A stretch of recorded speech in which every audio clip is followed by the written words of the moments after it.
Pessoal da igreja, com a paz do Senhor. Amém. Vou estar fazendo a leitura na segunda carta de Paulo, segundo Timóteo, no capítulo 4, do versículo 1 até o versículo 5, que diz assim: Conjuro-te, pois, diante de Deus e do Senhor Jesus Cristo, que há de julgar os vivos e os mortos, na sua vinda e no seu reino, que pregues a palavra, instes a tempo e fora de tempo, redarguas, repreendas, exortes, com toda a longanimidade e doutrina. Porque virá tempo em que não sofrerão a sua doutrina, mas tendo comichão nos ouvidos, amontoarão para si doutores, conforme as suas próprias concupiscências, e desviarão os ouvidos da verdade, voltando às fábulas.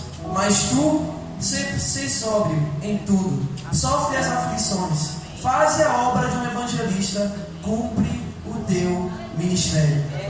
Glória a Deus. Amém. Irmãos, nessa segunda carta de Paulo a Timóteo, Paulo demonstra uma preocupação com a igreja de Éfeso, onde Timóteo fazia a sua obra de evangelista, porque quando vemos nesse texto, ele diz que Timóteo deve cumprir o seu ministério como um bom evangelista, ou seja, ele demonstra uma preocupação com a igreja de Éfeso. Quando você vai ler toda a carta de 2 Timóteo, nós percebemos que nesta carta ele vai dar uma maior atenção para a prática da verdadeira sã doutrina da palavra de Deus, do verdadeiro ensinamento que o Senhor Jesus Cristo deu a nós, do verdadeiro evangelho, que era o que estava sendo modificado por causa dos maus obreiros que estavam naquela igreja.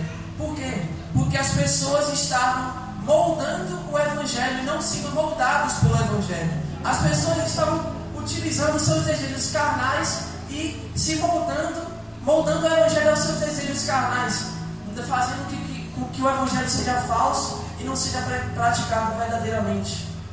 E eu não vejo muita diferença da situação da igreja de Éfeso com a igreja atual, da nossa igreja contemporânea.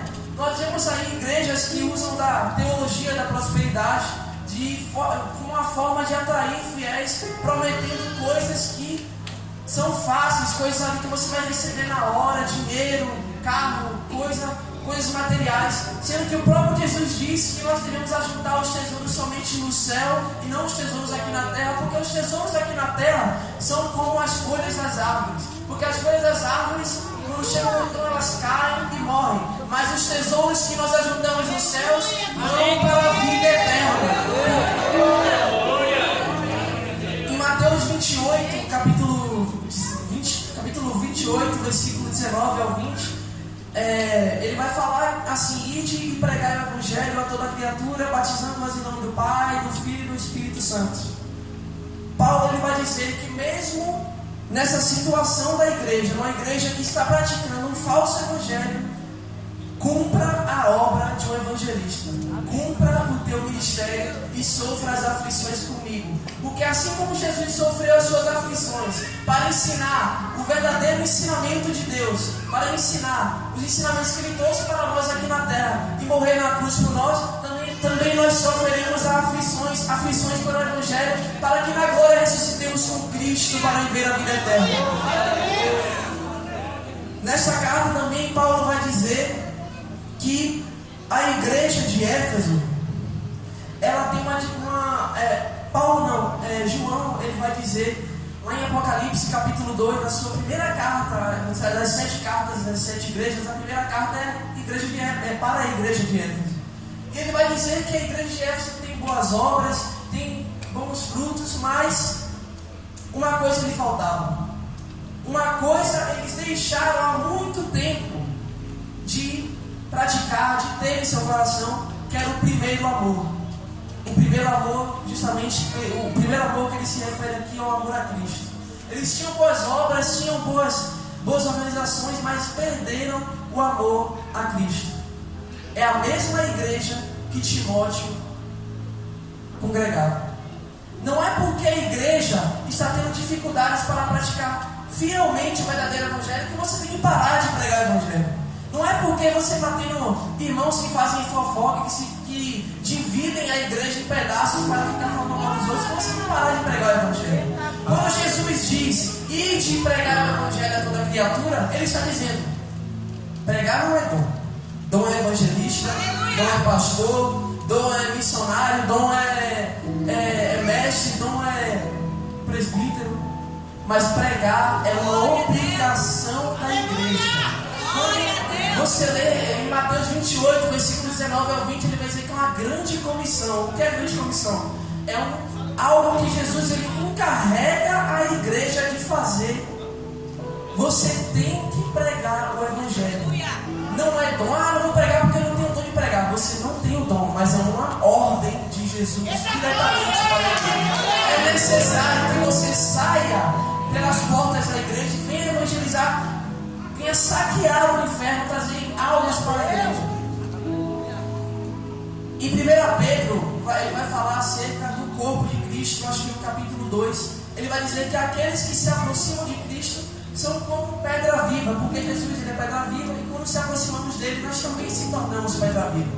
E ali nós se constituímos uma casa espiritual, ali ele está se referindo à igreja. Quando a gente se torna a pedra viva, ele está dizendo que é uma pedra que tende a crescer, que tende a multiplicar. Será que você tem multiplicado a igreja? Será que você tem multiplicado? Será que você tem enchido essa igreja com alma? Será que você tem pregado o evangelho? Igreja que não prega o evangelho não é igreja, porque igreja é missionária. A igreja hoje em dia precisa de missionários. Missionário, missão não é você ir para a África, para a China, para a Europa, para a América do Norte. A missão às vezes é dentro de casa. A missão às vezes é dentro do colégio. A missão às vezes é dentro do trabalho. A missão às vezes é dentro da faculdade. A sua ordem é pregar o evangelho a toda criatura.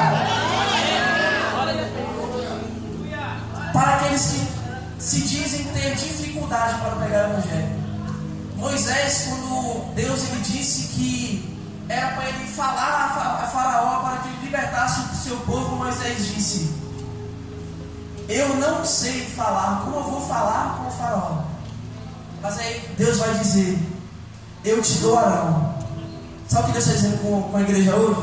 Você precisa ter comunhão com aqueles que estão do seu lado. Porque um dia eles podem ser aqueles com seu parceiro de missão.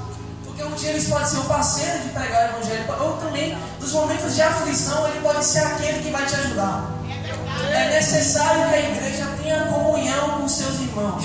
Voltando para 1 Pedro, ele vai falar sobre a casa espiritual. Ele vai falar que nós somos a geração eleita, nação santa, sacerdócio real.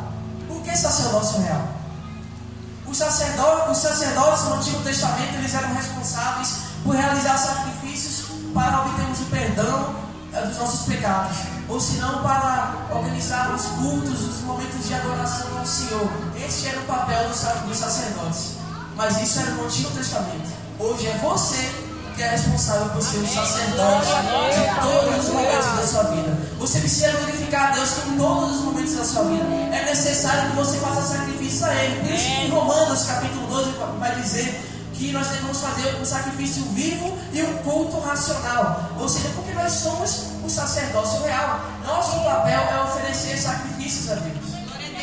Eu vou encerrar aqui dizendo que, voltando para Moisés, ainda com dificuldade, quando eles estavam prestes a atravessar o Mar Vermelho, Moisés clamou a Deus, porque viu os egípcios perseguindo os hebreus naquele momento, e clamou a Deus, mas Deus disse: por que clamas a mim? Diga ao povo que marche. Eu acho que em Mateus que Jesus vai dizer que as portas do inferno não prevalecerão contra a igreja. Quando você entrou pelo portão da igreja, o portão te atacou?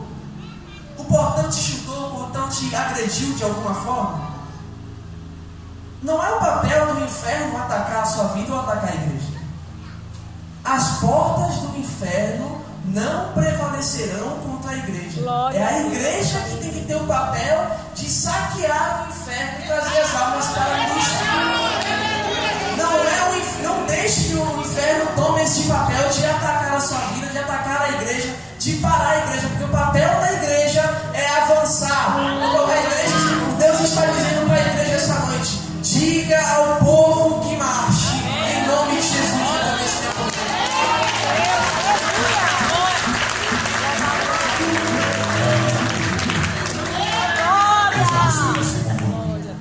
nosso irmão